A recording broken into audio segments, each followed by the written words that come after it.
You can use a service called iContact for that, and there's a monthly rate. The good thing about iContact, the main reason I think you should use it is because they have good relationships with all the different email hosts. That means less chance of ending up in a spam folder. You're talking about I-E-Y-E? I'm talking about the letter I as in iPod, but iContact. Is that like Constant Contact? Yeah, it's a competitor of Constant Contact. What do they do? iContact? iContact basically gives you a platform to send out newsletters and also keep track of your email list. Much like if you want to take Paul Forbes as example, he all had, well, some of you on a listserv. It's kind of like the same thing. You all got a very beneficial email about this seminar. So think about it on that term. It's a farming tool. It's a farming tool, and it's also a contact tool for that farm. Okay? Oh, I'll go through this quickly, some do's and don'ts. Do put your phone number at the top of the page. For every page that your audience has to go to find something, you're going to lose 7% of your audience. Put it at the top of the page, on every page, and you're going to get more phone calls, more sales, more money. Don't only put it on the contact page. Do pick one keyword phrase to target, as we discussed before. Concentrate on one. Have some similar ones to kind of go around that, but just have one that you're really concentrating on. Use that Google keyword tool that I told you about to find out what that should be. That'll help you out. What people are searching for is the best one. Don't assume that you know what people are searching for. Again, use that Google keyword tool to find out, and then you'll know for sure. Do keep most of your relevant content above the fold. What this means is, if you think about it like a newspaper, you want to keep all the most important stuff, the eye-catching stuff, above the fold. This means in a website that you don't have to scroll down to see it. We're talking about right here, something that's going to be eye-catching. You don't want to lose any of your audience. So keep it right here.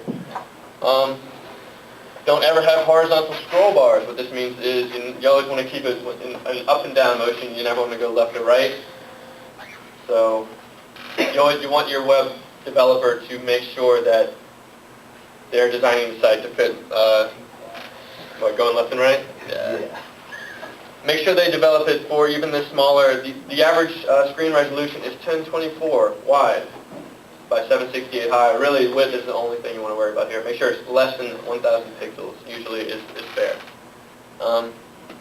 Do make sure your site works in all popular browsers. Does anyone know of a browser called Internet Explorer 6? Yes. A lot of people use that, and a lot of web designers hate developing for it just because it's a pain, and it displays website code differently than the others do. The problem with this is a good 20 to 25% of people using the internet are stuck on that browser because their bosses won't let them upgrade. And some of them just don't know that they can upgrade. So you want to make sure that the person doing your website is doing it for all the popular browsers. Don't assume your visitors aren't using all browsers, because probably a quarter of them are. Do constantly monitor your site to improve sales. As we discussed, use analytics for that. Don't just use your sales pictures to determine what's working. You're going to get sales, but if you don't know where they're coming from, then you're kind of really not efficient. Do update your site content as often as possible. Don't have a set it and forget it mentality. This is not the Showtime oven grill. We need to just keep constantly upgrading, constantly improving is the best thing you can do. Do use a contact form. Never want to have your email just sitting on the site. Spam harvesters will pick them up. You'll be on a porn spam list before you know it. So keep your contact form on there. Take off your email address. Don't put your email on the site. Do use a short site description. This is on the code itself, under the title. You have your description. You want to keep it short and discreet. This is going to show up on Google under your site name. People are going to be scanning this quickly, trying to find what they need. You don't want them to be overcrowded with keywords. Yes? Sorry, you jumped over, you mentioned don't put your email on the site. Yeah. Why? Because spam harvesters will take your email, put you on a list. That is the main reason. What if it says click here? So the email address is not on there. They know that. They know that. They know how to do that. Oh yeah, they're smart. So They how do know. you get people to email? Contact form. Ah. Contact form. It'll send you an email when they fill out the contact form. You do want to let your clients know your email address, but let them fill out the contact form first.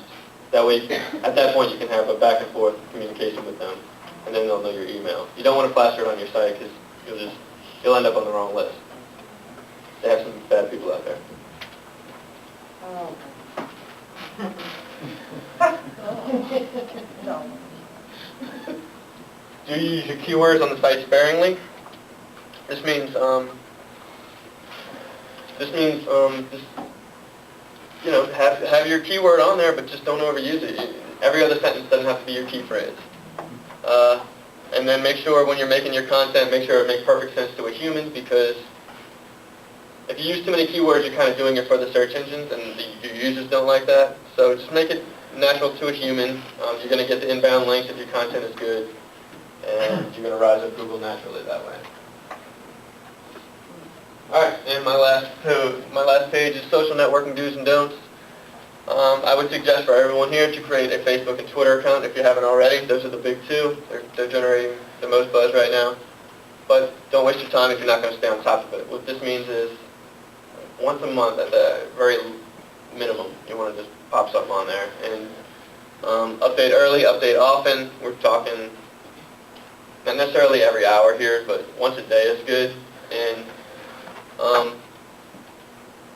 you can use, don't worry about what to post, just post. You can be social with people, interact with them, talk to them about what they're talking about.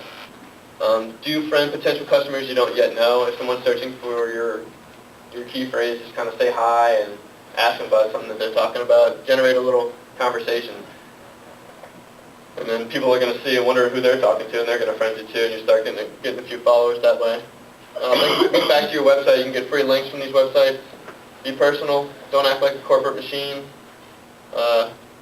Give them a reason to watch you. Make it about them. Don't make it about you. Make it about them so people find a benefit to following you.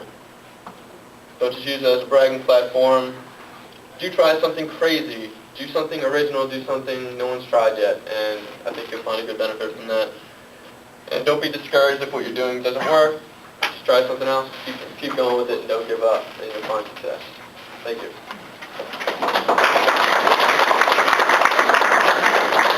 Is it break time?